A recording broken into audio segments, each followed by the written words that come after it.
Bien, familia, para mí es más que un honor estar con ustedes aquí una vez más para predicar, para hablar palabra de Dios. Así que vamos a tener una oración para hacer uso de su palabra. Oramos. Padre nuestro, Señor y Dios, alabado y glorificado sea tu nombre por siempre, Señor. Gracias, Padre, por el privilegio, por el honor que nos das de poder hablar directamente contigo, Señor, de poder elevar nuestras mentes al cielo y poder estar conectados con el Creador del universo. Gracias por ese alto privilegio, Señor. Te pido, Padre, de que tu nombre pueda seguir.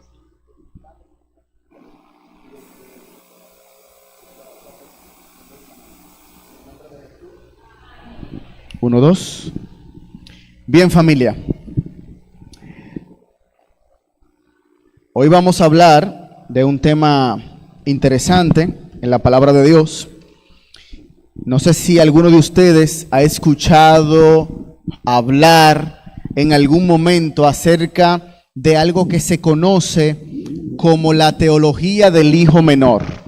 ¿Alguno de ustedes ha escuchado alguna vez este término, la teología del hijo menor?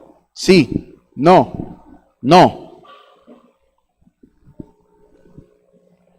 Bien, pues hoy vamos a hablar un poquito acerca de qué se trata esto de la teología del hijo menor. Miren, discúlpenme que es que estoy ubicándome aquí más cerca, no me gusta estar tan lejos. Miren, familia, en la Biblia nosotros encontramos en el Antiguo Testamento principalmente, encontramos algunas historias de personajes que Dios los utilizó poderosamente. Dios hizo grandes proezas con esas personas.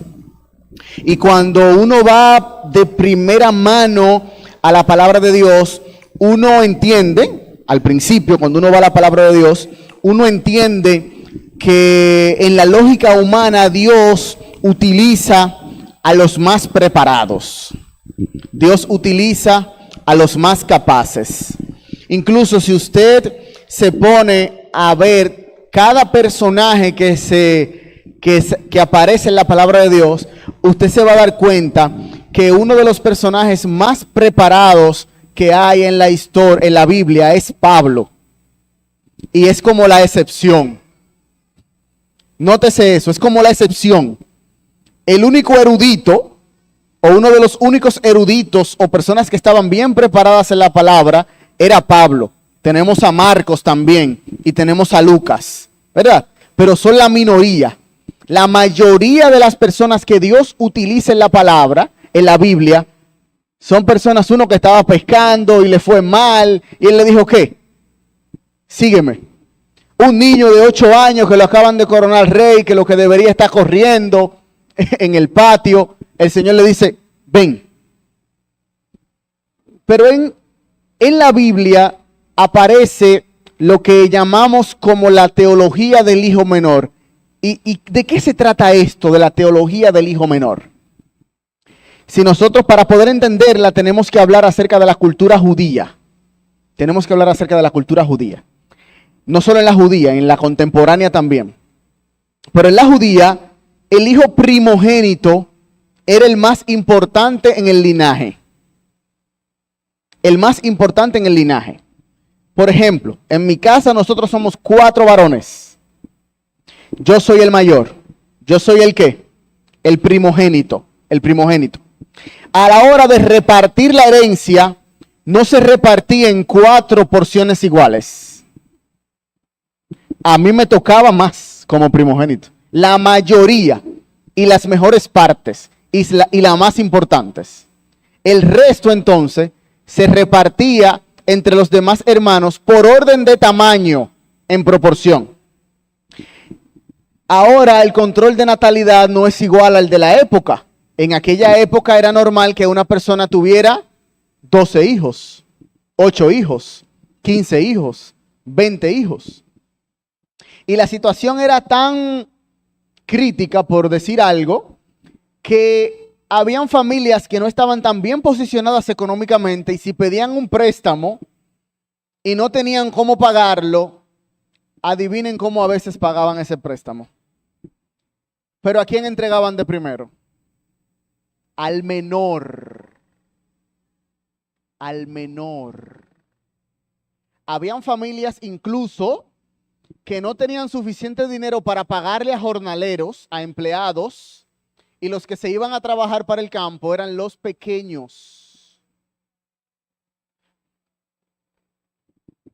El hijo menor dentro del linaje o dentro de la familia era el que menos importancia tenía. El más importante era ¿cuál? El primogénito. Y era el responsable de continuar con el linaje. Nótese que cuando una familia tenía un primogénito y todavía no tenía hijos y ese moría, el siguiente hermano tenía que tener hijo en nombre de ¿quién? Del primogénito. Miren hasta dónde llegaba la mentalidad. Que incluso en la Biblia atacan a un personaje en una ocasión porque esa persona no quería tener hijo en nombre de su hermano. Y hacía algo ahí que no voy a mencionar porque hay personas, niños pequeños aquí, para que eso no sucediera. ¿Y qué hizo el Señor con esa persona? Lo castigó. Nótese esto. El primogénito es el más importante. Fíjese por qué Saúl quería matar a Jacob. ¿Por qué Saúl quería matar a Jacob? Porque le robó ¿qué? La primogenitura. La primogenitura venía con una serie de condiciones y beneficios sociales que no tenían otros hijos. Eso era tan fuerte que si una familia tenía 4 hijas y el quinto, el pequeño, era macho, automáticamente ese macho se convertía en el primogénito. Nótese qué tan importante era esto. Ahora no. Ahora eso, gracias a Dios, hermana, porque mire, yo soy el mayor en mi familia, pero gracias a Dios. ¿Qué tiene que ver esto con lo que vamos a hablar en esta mañana? De que en la cultura judía, la lógica social decía que si algo había que hacerse, tenía que hacerlo ¿quién? El mayor, el primogénito. Si a alguien Dios debía de usar ¿a quién? Al primogénito. Incluso eso estaba tan arraigado en la cultura que habían unas personas que se llamaban los nazareos. ¿Ustedes saben quiénes eran los nazareos? Los nazareos eran cuando en una familia nacía un primer hijo varón que era dedicado a Dios. Sansón era uno. Y habían ciertos lineamientos con ellos. No podían cortarse el pelo, no podían tomar sidra, no podían tomar vino y eran apartados para una obra divina, los nazareos. Y Dios le decía a esos padres, tienen que dedicarme tu primer ¿qué? Hijo. Los nazareos tenían que ser primogénitos obligatoriamente. Tenían que ser los primeros en nacer. Sin embargo, hermanos, nuestro Dios es tan grande y tan maravilloso que a Él no le interesa que tú seas el mejor candidato socialmente hablando. A Él no le interesa que tu cuenta de banco sea la más grande. A Él no le interesa que tu posición social sea la mejor. A Él no le interesa que tú tengas un PhD en filosofía. A Él no le interesa nada de eso. A Él lo único que le interesa es que nosotros tengamos un corazón dispuesto a obedecerle. En la Biblia encontramos algunos ejemplos de esto. Le voy a mencionar 3 o 4. El primero, José. José era el primogénito de su familia. José era el 11º. De 12, él era el ¿cuál? El 11º. Él tenía una peculiaridad que era el favorito de su padre, pero era el 11º. Si él no hubiera sido el favorito de su padre, créanme que la historia bíblica hubiera sido otra. Créanme. Otro ejemplo de esto, Moisés. ¿Moisés era el primogénito? No, Aarón. Otro ejemplo de esto, Jacob. ¿Jacob era el primogénito? No. Fíjense que le estoy mencionando personajes que son los patriarcas de la Biblia. Otro ejemplo, David. Vamos a hablar un poquito más adelante ahora de David. Otro ejemplo, Salomón. Todos estos personajes que le estoy mencionando son personajes no solo bíblicos, sino también históricos, que son importantes en la narrativa bíblica, pero también en el desarrollo histórico del pueblo judío. Y sin embargo, cada uno de ellos, socialmente hablando, no eran los que indicaban, no eran los que debían de seleccionarse. En la Biblia nosotros vamos a encontrar un ejemplo que vivifica más esto que le estoy hablando. Tenemos varios, pero hoy vamos a tomar uno. Vamos al libro de Jueces, capítulo número 6.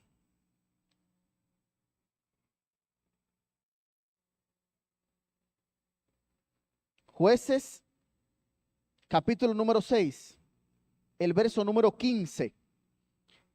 En el capítulo 6 de Jueces encontramos el inicio de la historia de un juez que se llamó Gedeón. ¿Cómo se llamó? Gedeón. Gedeón, antes del periodo monárquico de Israel, haciéndole un poquito de memoria, antes de que Israel utilizara reyes para dirigir su pueblo, era el mismo Dios que era el rey y utilizaba personas específicas que se llamaban jueces para cumplir determinadas funciones. La mayoría de ellos, el trabajo que tenía era de liberar el pueblo del yugo de alguna nación que los esclavizaba. En esta ocasión le tocó a Gedeón liberar el pueblo del yugo de los madianitas y de los amalecitas también, pero principalmente de los madianitas. Los madianitas y los amalecitas, permítanme utilizar un término dominicano coloquial, le tenía demagogia al pueblo de Israel. ¿Ustedes conocen ese término? Demagogia. Le tenía mala fe. Ellos buscaban la manera constantemente de hacerle daño al pueblo de Israel. Ellos podían estar tranquilos en su casa así, ahí en un chailón con un juguito, y les decían, tenemos muchos que no molestamos a Israel, vamos a hacerle daño. Eso era como un hobby para ellos. Y en esta ocasión, miren lo que hacían los madianitas. Los madianitas dejaban que el pueblo de Israel criara animales y que sembrara, y al momento de cosechar, ellos llegaban y le decían, eso no es de ustedes, eso es de nosotros. Y se llevaban los animales y se llevaban la comida. Y la Biblia establece en este capítulo 6 de que el pueblo de Israel comenzó a tener crisis, a vivir en necesidad. Y lógicamente, porque si al momento de cosechar el alimento venían los madianitas y se lo llevaban, ¿qué iba a pasar con los israelitas? A pasar hambre. Y entonces Dios levanta a uno que se llama Gedeón. Y Dios le dice en el verso 14, mirándolo Jehová le dijo, ve con esta tu fuerza y salvarás a Israel de mano de los madianitas. ¿No te envío yo? Le dice Jehová. En versos anteriores, el verso 11, dice, entonces vino el ángel de Jehová y se sentó debajo de la encina que está en Ofra, la cual era de Joás Abieresita.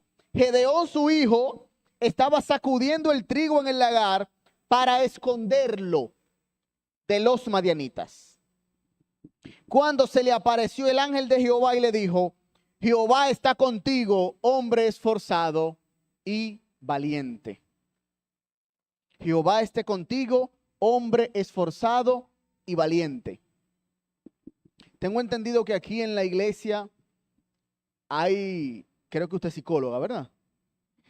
Usted quizás va a concordar conmigo con esto que voy a decir. Por la forma en la que Gedeón le responde a Dios, nos da a entender que estaba pasando como por un cuadro de depresión. Estaba pasando por un cuadro de depresión y tenía una autoestima baja. estaba pasando por la autoestima baja porque él le dice, ah, Señor mío, si Jehová está con nosotros, ¿por qué nos ha sobrevenido todo esto? ¿Por qué nos ha sobrevenido todo esto?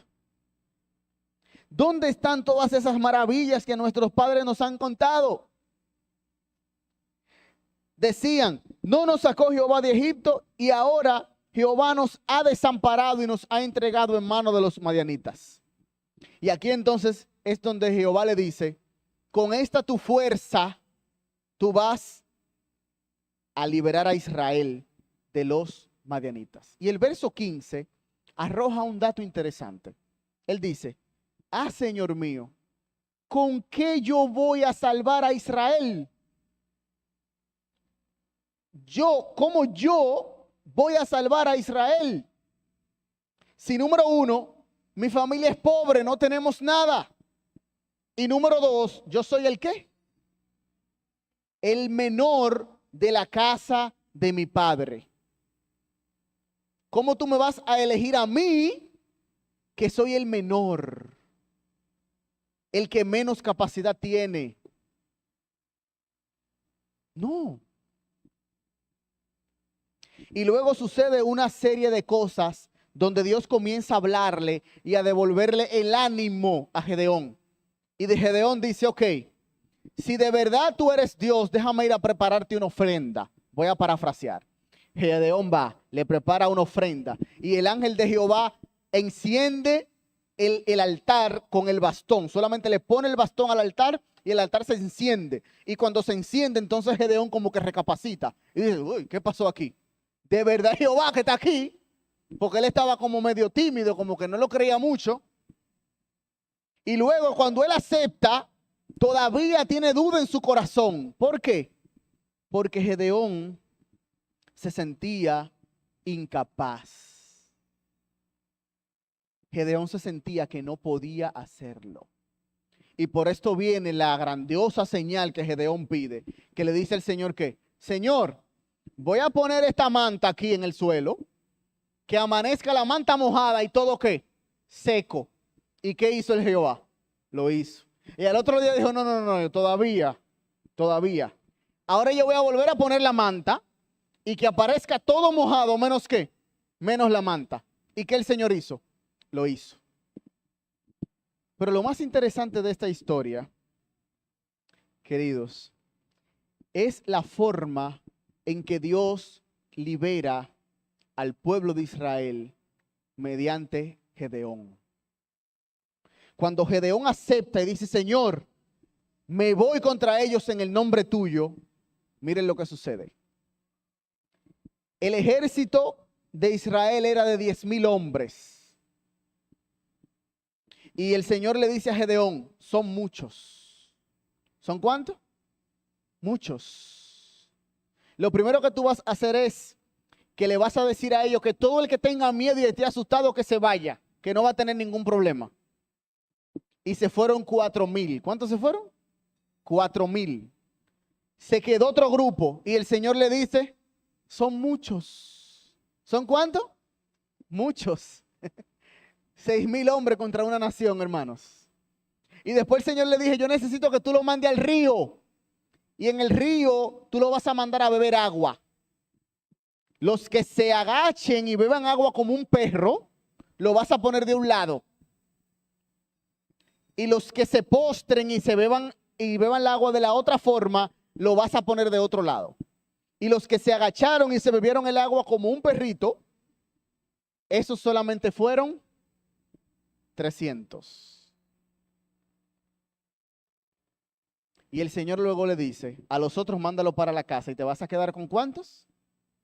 ¿Ustedes creen que con 300 hombres se gana una guerra, hermanos? Imposible. Y luego el Señor le dice, tú le vas a dar un cántaro y le vas a dar una trompeta. ¿Qué tú le vas a dar? Un cántaro y una trompeta. Y en la noche el Señor le dijo, marchen y comiencen a tocar la trompeta. Y cuando yo dé la señal, van a romper los cántaros. Y Dios había infundido un temor en los madianitas que cuando ellos escucharon eso, se atemorizaron, salieron corriendo y en el camino se fueron matando entre ellos. Y el resto de la historia, ustedes la pueden encontrar aquí en el capítulo 7 del libro de Jueces. ¿A dónde quiero llegar, hermanos? A que Gedeón se sentía inferior. Gedeón, como hermano menor, sentía que no podía realizar la labor que Dios le estaba mandando. Y Dios le dijo, es con mi fuerza que tú vas a liberar al pueblo de Israel. No es con la tuya, es con la mía. A mí no me interesa que tú vengas de un barrio. A mí no me interesa que tú seas pobre. A mí no me interesa que tú tengas la autoestima baja. A mí no me interesa que tú tengas depresión. A mí no me interesa que tú te falte un pie. A mí no me interesa a mí no me interesa tu situación. A mí lo único que me interesa es que tú digas, Señor, yo lo voy a hacer. Y con mi fuerza tú vas a lograr todo lo que yo te diga. No es con la tuya, no es con tu capacidad. Ah, que tengo 50 años siendo un primer anciano de la iglesia. A eso a Dios no le importa. Que tengo tal maestría, a Dios no le interesa eso. A Dios lo único que le interesa es un corazón dispuesto a ir. Ya. Si entendiéramos esto, el liderazgo en la iglesia y el desarrollo de la iglesia fuera más fácil. Porque a veces cuando estamos en una junta de nombramiento, hay un hermano que está deseoso de que lo incluyan en algo, pero vuelven a elegir al mismo anciano que tiene 10 años siendo primer anciano, estancando la iglesia y estancando el crecimiento. Lo único que necesitamos es un corazón dispuestos a ir. A ir. Del resto se encarga Jehová. Y ahí está la historia. Jehová solo fue que venció a los madianitas. Y esa historia no solo aparece aquí. En varias porciones de la Biblia usted va a encontrar historias donde Dios es el que intercede por su pueblo y Él mismo lo libera del yugo en el que estaban. Vayan conmigo a Primera de Samuel, hermanos. Capítulo número 16. Allí nos vamos a encontrar con algo interesantísimo. En el capítulo 16, Dios le dice a Samuel, yo necesito que tú vayas a Belén, a la casa de un hombre que se llama Isaí, y lleva aceite, porque allí tú vas a ungir al próximo rey de Israel. Y cuando Samuel llega, un alto honor y un alto privilegio recibir al sacerdote en tu casa. Isaí se pone nervioso, de una vez comienza a preparar todo. Y allí, en el verso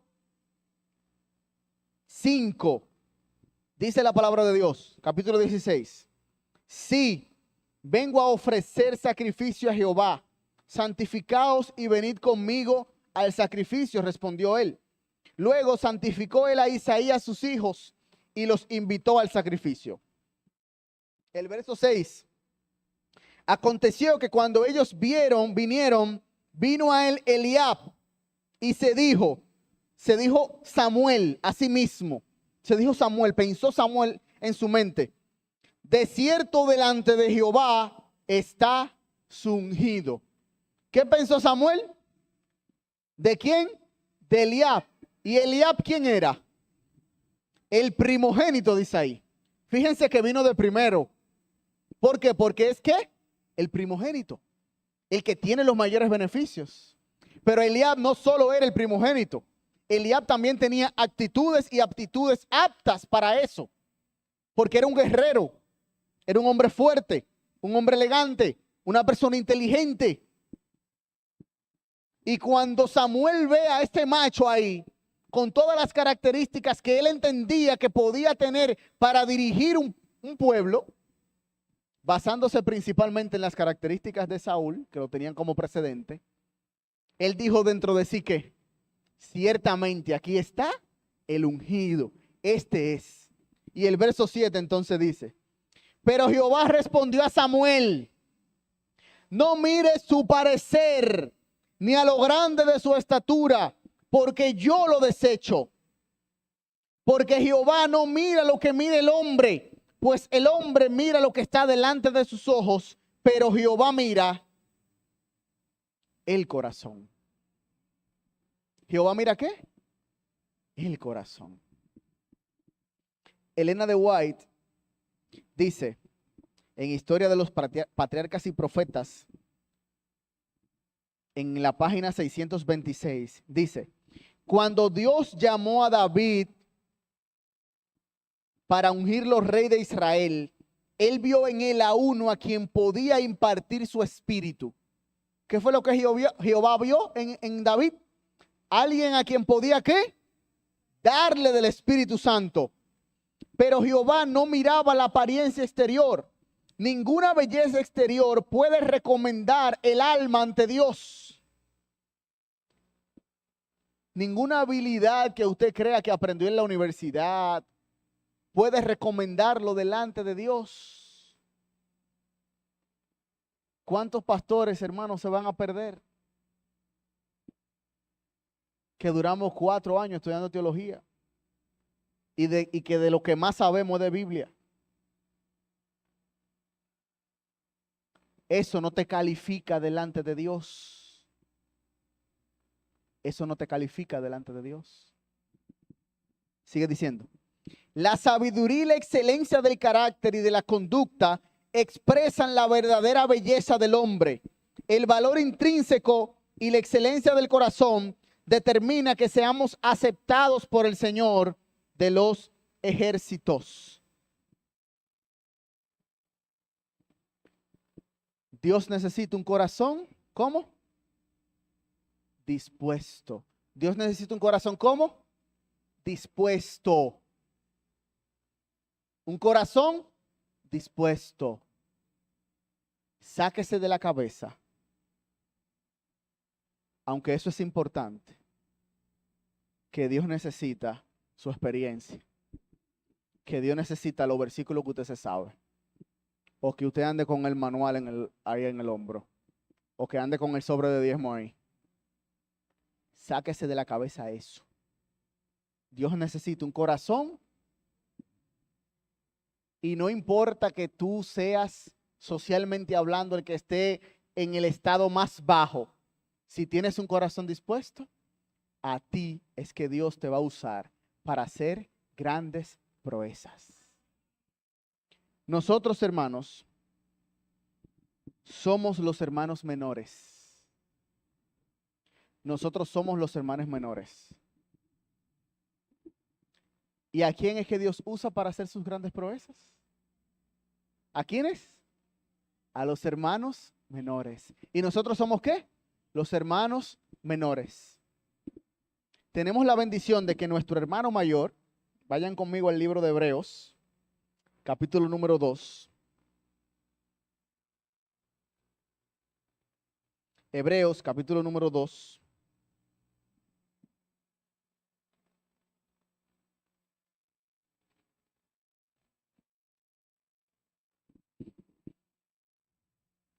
Verso 11 y 12. Dice la palabra de Dios: porque el que santifica y los que son santificados, de uno son todos, por lo cual no se avergüenza de llamarlos como hermanos, diciendo: anunciaré a mis hermanos tu nombre en medio de la congregación, te alabaré. Cristo Jesús es nuestro hermano mayor.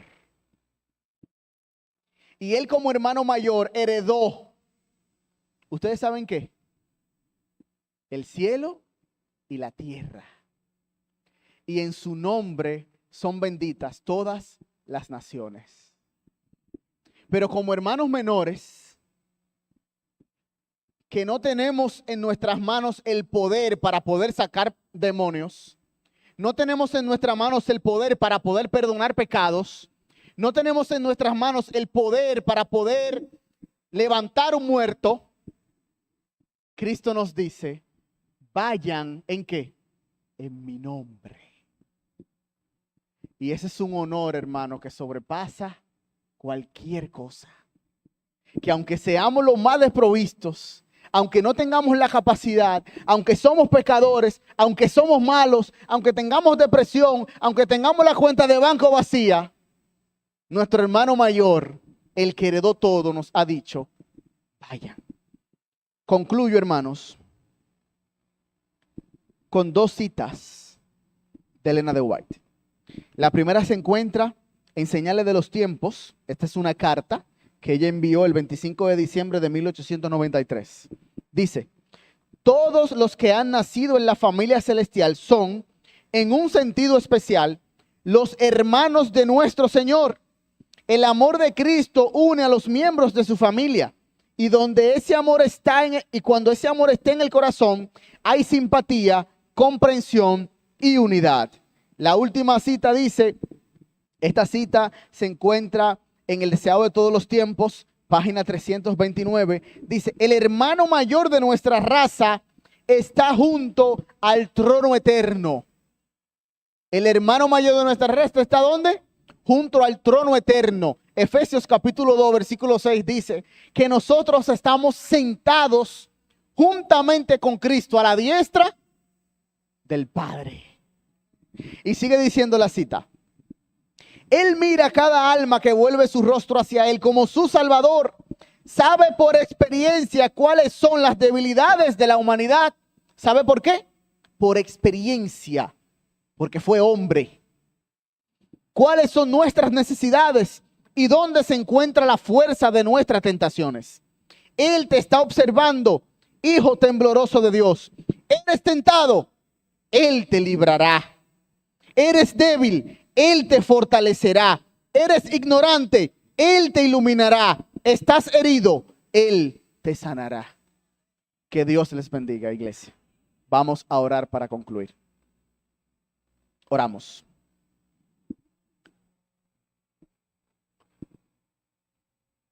Señor Dios de amor y de bondad, no tenemos palabras ni hay cosas que podamos hacer para agradecer, Señor, que tú nos hayas escogido, que tú nos hayas elegido, sin importar